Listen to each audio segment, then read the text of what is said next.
Crime Bytes, the show where we talk about some truly bizarre and disturbing crime cases. My name is Eliza. I've got Detective Scoot Dog back with me finally. Today is True Crime Tuesday. And today we're talking wrath. I've got a good one for you, and I'd really like your opinion on this one as well because it's not all that black and white. Like the shirt though. So I've got this from Just Strong, and we're going to promote them real quick because they've got you covered with all your workout needs, and a very important message: you are just strong. So if you're feeling this, head over to juststrong.com and use this coupon code for 10% off your first purchase. I'm not ashamed to admit that sometimes I need the reminder, or if you want to just wear it like a message, don't mess with me, I'm just strong, you know?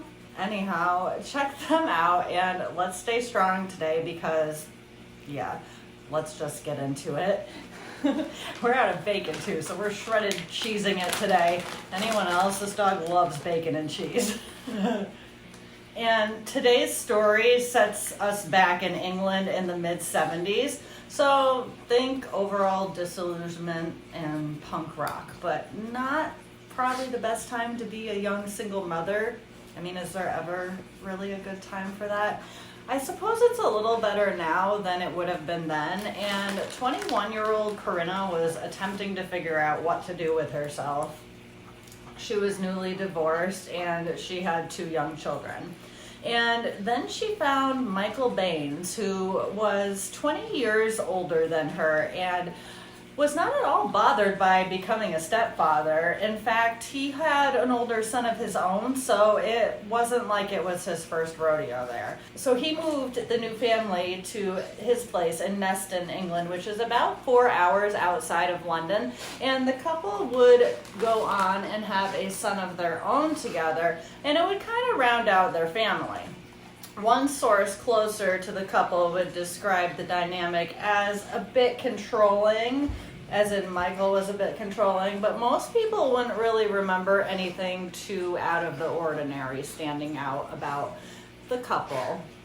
But then some things did start to stand out. Specifically, Corinna's son Craig started acting out when he was in his early 20s, and he would get into trouble for assault a few times and even wound up in jail on assault charges. And he would be described by people who knew him as angry with violent tendencies. Then in 2007, he would end his life. He would have been almost 40, and when this happened, Corinna's response was almost complete surprise, but something was really brewing under the surface, and that was a pretty serious indicator that everything wasn't really okay. Now, before he killed himself, he had a conversation. Well, he more pulled his mother aside and said, "Mom, he's a pedophile." And Corinna would later say that she thought he was talking about the man he assaulted and went to prison about, but she didn't press him about it either, and the next day he seemed okay. It was almost like she didn't want to know who he was actually talking about. Like, maybe she already kind of did, but shortly after that conversation, he would end his life, and she would remark that she didn't see it coming. None of them did, except perhaps his sister. But that wouldn't come out until another 13 years later in 2020. I don't know about you guys, but my pandemic was really isolated. We had to get pretty creative to socialize if we were going to, well, being as safe as we could be with all of the restrictions. Corinna and Micheal weren't living with their children at this point either. She was 59, he was 81, and at this point she was his caretaker. So on July 13th of 2020, Corinna would go to visit her daughter, and they have a visit, and it goes well because she decides she's going to stay later than she originally told Micheal. So she calls him up to tell him, and he's not having it. He just tells her to come home, and Corinna's daughter just kind of snaps at this point and just tells her mother to ask him what he did or I will tell you. And this is when she tells her mother that Micheal had been sexually abusing them since they moved in with him in the 70s. Let's pause for a second and think about how this might be hitting Corinna, and it's going to go in a whole bunch of different directions. So my impression is that she may have known, like in her soul, but didn't want to believe it or look deeper into it. But on this night, when her daughter straight up told her, she really couldn't avoid it any longer, and everything fell into place, and those nagging questions, or he wouldn't or couldn't be, sort of just fell away, and she kind of knew her daughter was telling the truth, and she knew that was why her son ended up ending his life. So her first instinct was to call the police right then and there, but her daughter would actually beg her not to. She was afraid that no one was going to believe her. So her idea was to order a polygraph for herself and Micheal, and they would take them together, and that way everyone would know that she was telling the truth and that Micheal was lying. So they go ahead and they book a double polygraph that night at 8 o'clock for about 600 pounds. Then Corinna goes home and Micheal is sleeping. And I can't even imagine what's going through her head, but she's pretty conflicted to say the least. So she starts calling people to talk about what's going on. The first person she calls is her other son, the younger one that she shared with Micheal, and his response was that Dad wouldn't do that.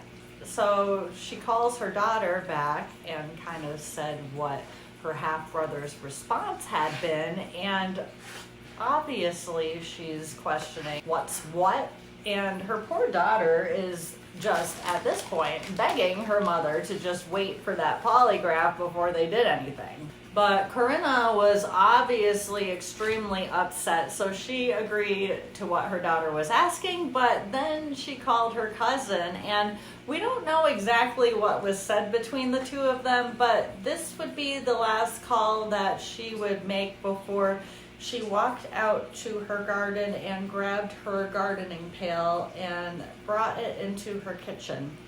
And it was there that she would proceed to boil water and then fill the bucket with boiling water and 3 bags of sugar, which at first might not seem all that significant until you think about the reactions that are taking place. Without any sort of pressure, water will reach 100 degrees and then evaporate. When you mix in sugar, these temperatures can climb upwards to 300 degrees and it becomes very pasty and sticky. Those of you who did those DY Dalgona cookies after Squid Games, myself included, you know what I'm talking about. And almost all of those websites with the instructions told you to be very careful because this is a very hot and sticky mixture that could result in some serious burns. Not just because of the temperature, but because if you got it on your skin, it would literally burn and stick to you at the same time, and just thinking about it gives me the shakes, but I'm sure you can see where this is going. So Corinna, in this rage, is boiling up water and pouring a ton of sugar in it. Think around like 3 pounds of sugar. She gets it in this garden bucket, which I'm assuming had to be metal. I think this mixture would have burnt straight through any of these little garden buckets that I'm picturing in my head right now. But she takes it into Micheal's room and just heaves it all over him while he's sleeping. And she might have even concentrated on his genitals, which, can you even imagine on both ends, really? But in this instance, it's poor, and I want to say poor, 81-year-old Micheal who wakes up to this horrible attack. And Corinna runs out the door to her neighbor's house, which is 9 doors down to a specific neighbor's house, and tells her what she's done. And her neighbor at this point would call 999 for her. And when they got there, Micheal was still alive. Just thinking about that burning sugar. I feel very conflicted about this one because that would never had occurred if he wasn't a pedophile, but He would tell the responding officers that he just wanted to die. It's such a brutal way to go, and he didn't even die from the attack, at least not at first. He had 36% of his body burned, and after 5 weeks of care, he would end up passing away from his injuries. At first, Corinna wouldn't even tell the police exactly why she attacked her husband, which is a little strange. She would just sort of say she lost control of herself. She stated the whole thing is a bit of a blur. I just lost it and was so emotional. I was not acting out of revenge. But then as she was charged and the case was being established, these details would come out. And it seemed that the judge did recognize that it wasn't really an easy one as well. They believed Corinna's daughter, and the abuse from Micheal was why Craig killed himself, but basically that Corinna took the law into her own hands and denied him the right to a fair trial. In doing so in such a cruel manner, justice was not in fact served. Because Micheal was not on trial, Corinna was, and she had killed him. So the judge attempted to take all of this into consideration, but she was sentenced for murder, and as such, she received a mandatory life sentence with a minimum of 12 years to be served. So this was on July 9th of 2021, which means she will be in prison until at least 2033, at which point she will be considered for parole. She will be in her early 70s at that point, and I do hope that they let her out at that point. What do you guys think about this one? I have a bunch of mixed feelings about it. It seems like Micheal targeted Corinna because he was a pedophile and because she had 2 small children at the time. And that's just deplorable. And the short version, woman kills pedophile husband after son commits suicide. I mean, just sounds like there's justice in it. And I don't know, it's just when you hear the whole story and the nature of the attack. Yeah. Scoot's over there choking on cheese. I swear he's alright. I don't know. Did she know, or how much denial was there at play is what only she knows. Like, I don't want to victim blame, and I don't want to say she put her children in that situation because he preyed on them, but at what point? Like, there's indication that there may have been some denial at play, at which point, like, she's slightly culpable. But only she knows again, and I don't want to judge because, wow. But Scoot's got one real fact before we go, and that's keep your nasty hands off of children if you're inclined that way. It's pretty straightforward. And that's it. That's it for Wrath this year. It's righteous anger delivered in a horrific manner, but was justice served? Tell me what you think in the comments. I think we're going to tackle sloth next week. So until then, stay productive and stay safe out there. Bye.